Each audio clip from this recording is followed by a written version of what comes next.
Good morning, SciTech. Today's objective. Student will be able to model population growth and explain the limiting factors that contribute to carrying capacity.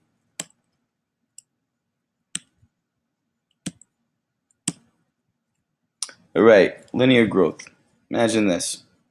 Imagine you make $10 for every hour you work at the mall. Graph how much money you will earn over time. Money on the left, hours on the bottom. Look at that line. For each hour, you get another $10. So at the 5 hours, you're at $50 right there.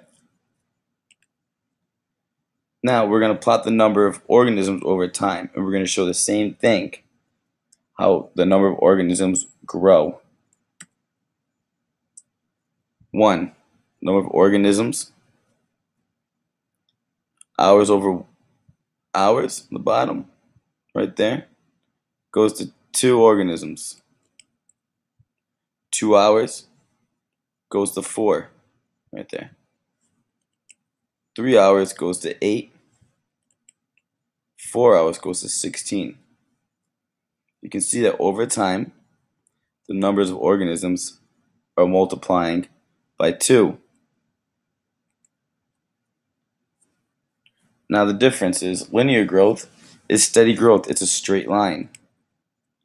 Exponential growth, it continues to grow at faster and faster rates. It's a J-shaped curve. Where the linear growth, remember back, you were making $10 an hour. So for every hour, it goes up $10. Right? It's going to go straight up like that. Steady growth. This one, those animals were multiplying. 2 became 4, 4 became 8, it became 16. 16 is going to be 32, 32 is going to be 64. It's going to keep growing at a faster and faster rate. This is the type of growth in populations. I want you to get that down. Exponential growth is a type of growth in populations. So it's the birth rate and death rate. The number of births exceeds the number of deaths, then the population grows. Let's look at this little chart right here about this cute little kangaroo. Right over here, the population, over the years it dwindles. It goes down, decreases, and then it shoots up, and then it levels out right here.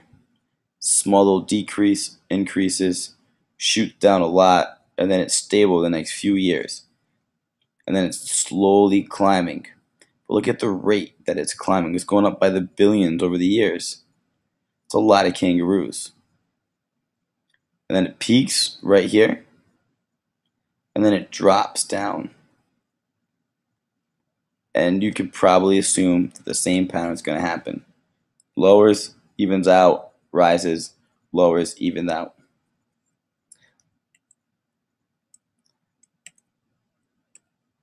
Limiting factors. Could populations continue to grow exponentially? Which means, could populations just keep growing and growing and growing and never stop?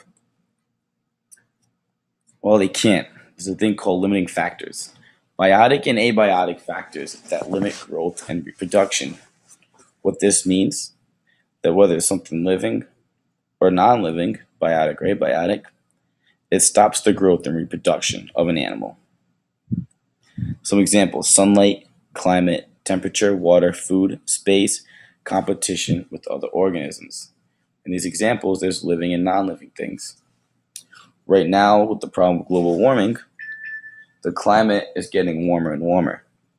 So animals in the North Pole that depend on the cold weather, they're losing their habitat. That causes them to die out. It limits their reproduction. They can't produce, so they're going to start dwindling in numbers. So with carrying capacity, instead of growing forever, populations level out at a certain point because of limiting factors. Let's look at this graph. There's that exponential growth we talked about, that J curve, that shot right up. All right, over the time, the population grew really fast. And now, the green line right here, it also shot up pretty quickly. But look how it evens out right there. And that's the same line for over a long period of time. Those are the limiting factors. And where this line evens out, so starting right about here at this arrow, that's the carrying capacity. That's where that group of organisms, that population, was stable. Nothing was going on. Wasn't a lot of growth. There wasn't a lot of death. It was a stable environment.